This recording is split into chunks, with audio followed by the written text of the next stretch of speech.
Ramramitra, is the world really heading towards the last war, which was predicted by French astronomer Nostradamus? Nostradamus 16वीं शताब्दी के एक भविष्यवक्ता थे जिन्होंने अपनी भविष्यवाणियों में ढेर सारी चीज़ें कही हैं और दुनिया के तमाम जो उनको एक्सप्लेन करने वाले हैं उनका मानना है कि उनकी अधिकांश भविष्यवाणियाँ जो है दुनिया को लेके जो है वो सटीक साबित हुई है।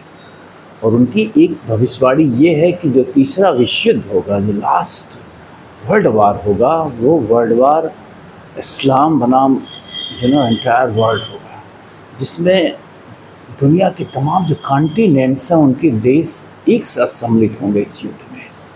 अगर आप पाकिस्तान के बयान को देखिए, पाकिस्तान ने अभी आज ही कहा है कि पाकिस्तान के विदेश मंत्री ने सदन में कहा है कि दुनिया के जितने इस्लामिक राष्ट्र हैं उन्हें एकजुट हो जाना चाहिए। क्या सच में ये धर्म के नाम पे युद्ध होने जा रहा है? मुझे याद आ रहा है वो दिन 7 अक्टूबर 1923 का, जब इजराइल पे हमास के आतंकियों ने हमला किया था, यानी आतंकी हमला किया था। इसमें 1200 निर्दोष लोग मारे गए थे, जिसमें मासूम बच्चे, बूढ़े लोग, औरतें, हर तरह के लोग सम्मिलित थे। और तब ईरान, यही ईरान जो आज युद्ध के दौर से गुजर रहा है, और ऐसी संभावनाएं हैं कि ईरान तबाह होने वाला है। अमेरिका बार बार चेतावनी दे रहा है तेहरान के लोगों को कि तेहरान छोड़ दें, और ईरान के लोग भाग रहे हैं देश छोड़ के।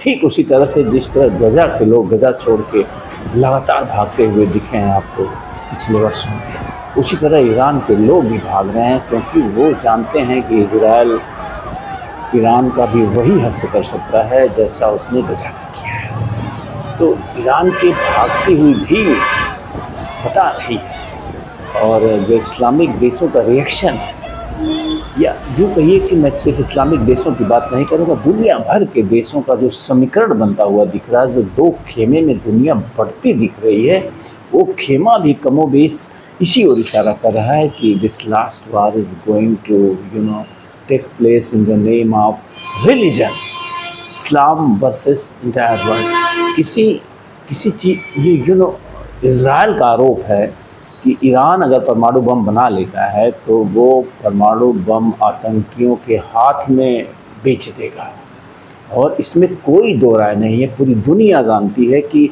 मध्य एशिया के जितने आतंकी संगठन हैं सबको ईरान समर्थन देता रहा है, फंड करता रहा है। और इजराइल का यहाँ तक मानना है, और दुनिया के तमाम मीडिया का यहाँ तक मानना है कि इजराइल में जो हमास का आतंकी हमला हुआ था उसमें भी कहीं न कहीं ईरान का हाथ था। यही वजह थी कि उस हमले के बाद में ईरान की सदन में जश्न मनाया गया था, ईरान की संसद में जश्न मनाया गया था उससे 1200 निर्दोष लोगों की हत्या का।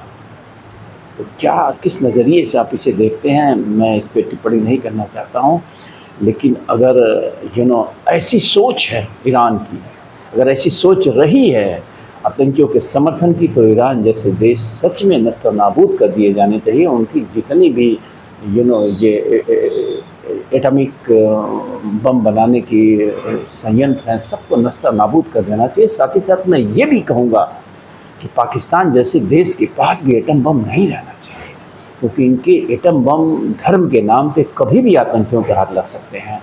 तो लगे हाथ मैं ये भी कहूँगा कि दुनिया की जो शक्तियाँ हैं, अमेरिका है, रूस है, ब्रिटेन है, इन सबको पाकिस्तान को भी नियंत्रित करने की ज़रूरत है। इसके एटॉमिक पावर को छीन लेने की ज़रूरत है इसके हाथ से।